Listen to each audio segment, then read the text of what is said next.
নমস্কার, নিউজ নোম্যান্সল্যান্ডে আপনাদের স্বাগত। আপনাদের সাথে আমি রূপা। প্রথমেই দেখে নেব এই মুহূর্তের শিরোনাম।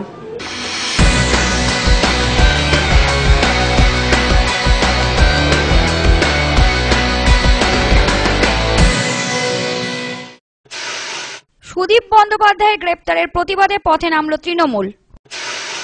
অসুস্থ বড় মা, ভর্তি বেলভিউ নার্সিংহোমে।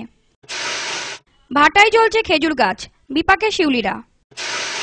বেলঘড়িয়ায় পথ দুর্ঘটনা, আহত 2। গোবরডাঙ্গা মিলন সংঘের পরিচালনায় লোক উৎসব। এখন আসছি বিস্তারিত সংবাদে।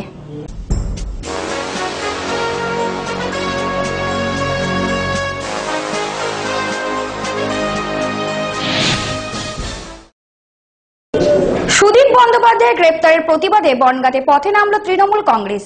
বনগাঁ বাটার মোড়ে মোদীর পুষ্পতুল পোড়ানোর মাধ্যমে বিক্ষোভ প্রদর্শন করে তৃণমূল সমর্থকরা। মঙ্গলবার সিবিআই গ্রেপ্তার করেন পোড় খাওয়া রাজনীতিবিদ তথা তৃণমূলের বর্ষীয়ান সাংসদ সুদীপ বন্দ্যোপাধ্যায়কে। এরপর বিজেপির বিরুদ্ধে রাজনৈতিক প্রতিহিংসার অভিযোগ এনে পথে নেমেছে তৃণমূল কংগ্রেস। রাজ্য তথা কেন্দ্রেও বিক্ষোভ প্রদর্শন করছেন শাসক দল। সুদীপের গ্রেপ্তারের প্রতিবাদে বনগাঁতেও পথে নেমেছে শহর তৃণমূল কংগ্রেস ও তৃণমূল ছাত্র পরিষদ। বুধবার বিকালে বনগাঁ বাটার মোড় এলাকায় নরেন্দ্র মোদীর পুষ্পতুল পোড়ানোর মধ্য দিয়ে বিক্ষোভ প্রদর্শন করেন তৃণমূল সমর্থকেরা।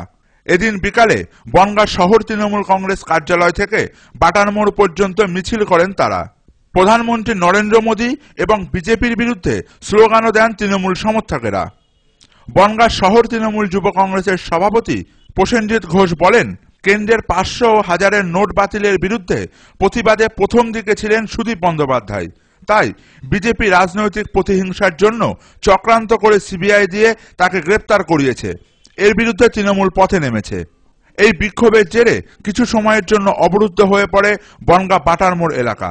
লোকসভার যিনি আমাদের তৃণমূল কংগ্রেসের পরিষদীয় নেতা সাংসদ সুদীপ বন্দ্যোপাধ্যায়কে সিবিআই অফিসে জিজ্ঞাসাবাদ করবার জন্য ডেকে নিয়ে গিয়ে তাকে অনৈতিকভাবে গ্রেপ্তার করা হয়েছে।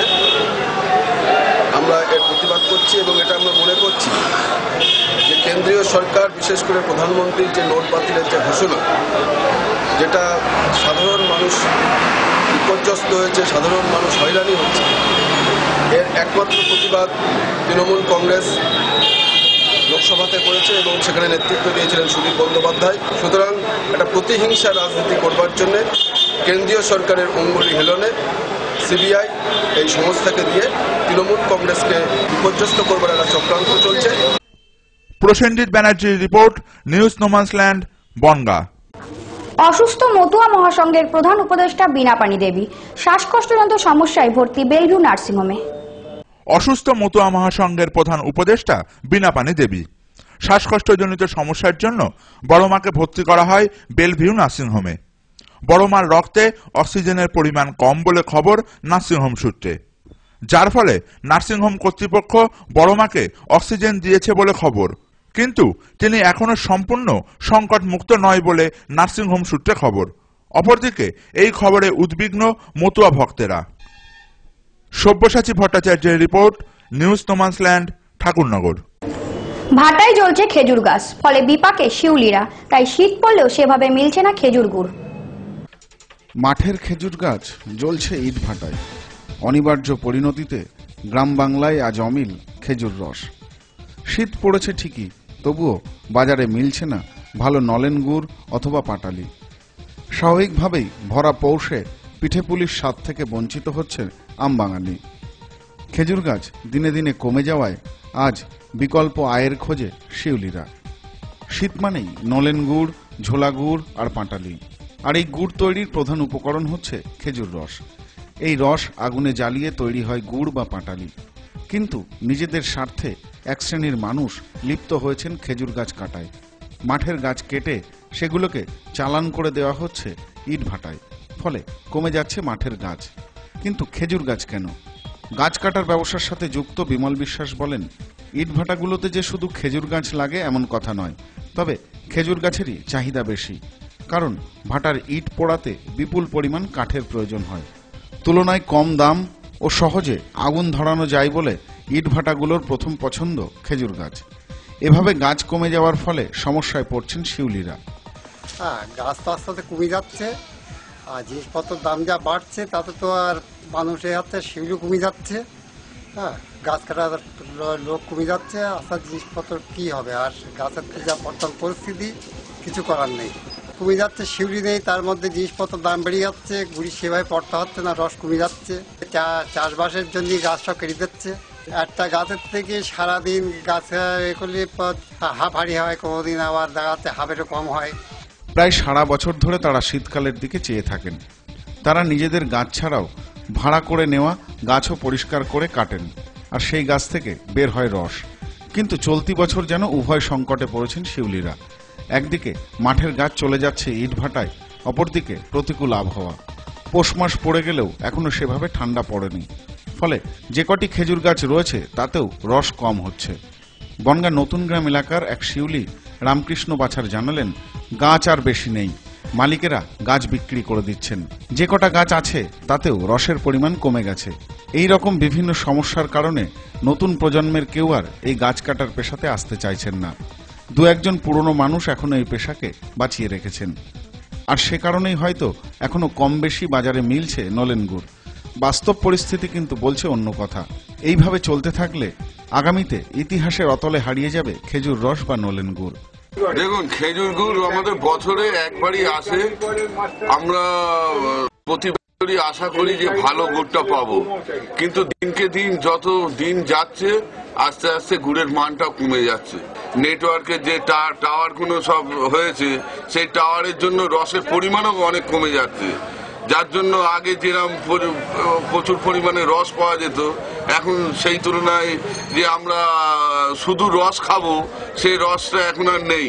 এখন চাষিদের কাছে গেলেও চাষিরা বলে শুধু রস বিক্রি হবে না। আগেকার দিনে যেমন আমরা অ্যাভেলেবেল পাওয়া যেত গুড় বা রস, এখনকার দিনে আমরা খুঁজলেও সেই আসল জিনিসটা আমরা পাচ্ছি না। শীতের সকালে নিশ্চিন্দপুর গ্রামে পিসি ইন্দিরা ঠাকুরনের পাশে গায়ে চাদর জড়ানো অপু দুর্গাদের হয়তো আজও রোদ পোয়াতে দেখা যায়। হারিয়ে গিয়েছে কেবল খেজুর রসের নেশা ধরানো গন্ধটাই।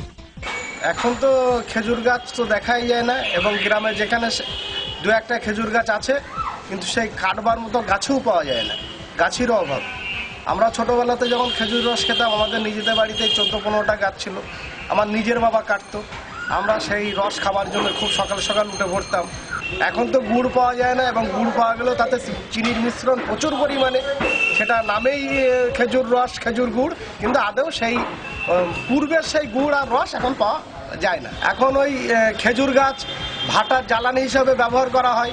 বড় বড় ইট ভাটাতে প্রচুর পরিমাণে খেজুর গাছ নিয়ে গিয়ে সেখানে জ্বালানি হিসেবে ব্যবহার করা হচ্ছে, এবং যে মোবাইলের টাওয়ার, সেই টাওয়ারের জন্য আমরা এই খেজুর গাছের ক্ষতি দেখতে পাচ্ছি। Bureau report, news no man's land. Belgharia এক্সপ্রেসওয়ের উপর পথ দুর্ঘটনা, আহত 2, চুরমার 2টি দোকান। ট্রাক এসে হুড়মুড় করে ঢুকে পড়ল দোকানে। ঘটনায় আহত 2, ক্ষতিগ্রস্ত 2টি দোকান। ঘটনাটি ঘটেছে দমদম থানার বেলঘরিয়া এক্সপ্রেসওয়ের পাশে। বুধবার ভোররাতে একটি বালি বোঝাই লরি কালাসকোটা এলাকায় এসে কুয়াশার কারণে দেখতে না পেরে নিয়ন্ত্রণ হারিয়ে ধাক্কা মারে একটি সিমেন্ট বোঝাই লরিতে। ঘটনায় 2টি লরি হুড়মুড়িয়ে ঢুকে পড়ে পাশের দোকান দুটিতে। সে সময় দোকানের ভেতর ঘুমোচ্ছিলেন 2 জন। ঘটনায় আহত হন 2 ব্যক্তি। পুরোপুরি ক্ষতিগ্রস্ত 2টি দোকান। ট্রাক দুটি ডিভাইডার ভেঙে নিচে পড়ে যায় বলে খবর। একটা গাড়ি দাঁড়িয়ে ছিল, আরেকটা গাড়ি এসে মেরে দিয়েছে। একটা গাড়ি ঢুকে আছে, আরেকটা গাড়ির সাথে পিছনে। হ্যাঁ, লোন নিয়ে করা, বিগ বাজার থেকে লোন নিয়ে করা। আমি যদি কোনো ক্ষতিপূরণ আমার কিছু দেয় তাহলে গরিব মানুষ বেঁচে যাবে। Bureau report, news no man's land, Belgharia. Gobardanga Milan সংঘের পরিচালনায় 4 দিন ব্যাপী চলছে লোক উৎসব। পুরনো ঐতিহ্যকে ফিরিয়ে আনায় এই উৎসবের মূল উদ্দেশ্য। চলছে শীতের মরশুম, আর এই মরশুমেই রাজ্যের বিভিন্ন প্রান্তে শুরু হয়েছে বিভিন্ন মেলা। তেমনই গোবরডাঙ্গা মিলন সংঘের পরিচালনায় 1 জানুয়ারি থেকে শুরু হয়েছে লোক উৎসব। এই মেলা এবছর 11তম বর্ষে পা দিল। 1 জানুয়ারি থেকে 4 জানুয়ারি পর্যন্ত চলবে এই মেলা। মেলা উদ্যোক্তাদের দাবি, রাজ্য থেকে হারিয়ে যাচ্ছিল লোক উৎসব, সেই ঐতিহ্যকে বাঁচিয়ে রাখতে এই মেলা। এই মেলাতে থাকছে বিভিন্ন বাউল শিল্পীরা। বিভিন্ন রাজ্যের বাউল শিল্পী ছাড়াও বাংলাদেশ থেকে এসেছে বাউল শিল্পীরা। প্রায় 1000-এরও বেশি বাউল শিল্পী রয়েছে এই মেলাতে। বাউল গানের পাশাপাশি থাকছে ভিন রাজ্যের লোকগান, নৃত্য ও পুতুল নাচ। সব মিলিয়ে বেশ জমজমাট হয়ে উঠেছে গোবরডাঙ্গার লোক উৎসব। হয়তো এইভাবেই লোক উৎসবের পুরনো ঐতিহ্য ফিরে আসবে। আমাদের গোবরডাঙ্গা লোক উৎসব এবছর আমাদের 11তম বর্ষ। 10 বছর পেরিয়ে আমরা এই 11তম বর্ষে পদার্পণ করেছি। আমাদের উদ্দেশ্য পশ্চিমবাংলা তথা ভারতের হারিয়ে যাওয়া লোকশিল্পকে পুনরুদ্ধার করা। এবছর আমাদের লোক উৎসবে পশ্চিমবাংলা তো বটেই, এছাড়া বিহার, ছত্তিশগড়, উড়িষ্যা এবং ঝাড়খণ্ড থেকেও শিল্পীরা আমাদের এখানে এসে পারফরমেন্স করছে। এছাড়া আমাদের এখানে রয়েছে রাটুয়া, রায়বেশে, ছৌ, ভাওয়াইয়া শিল্পীরা এসে কোচবিহার থেকে। এছাড়াও আমাদের লোকাল যে সমস্ত লোক সংস্কৃতি আছে সবটাই আমরা এই উৎসবে তুলে ধরছি।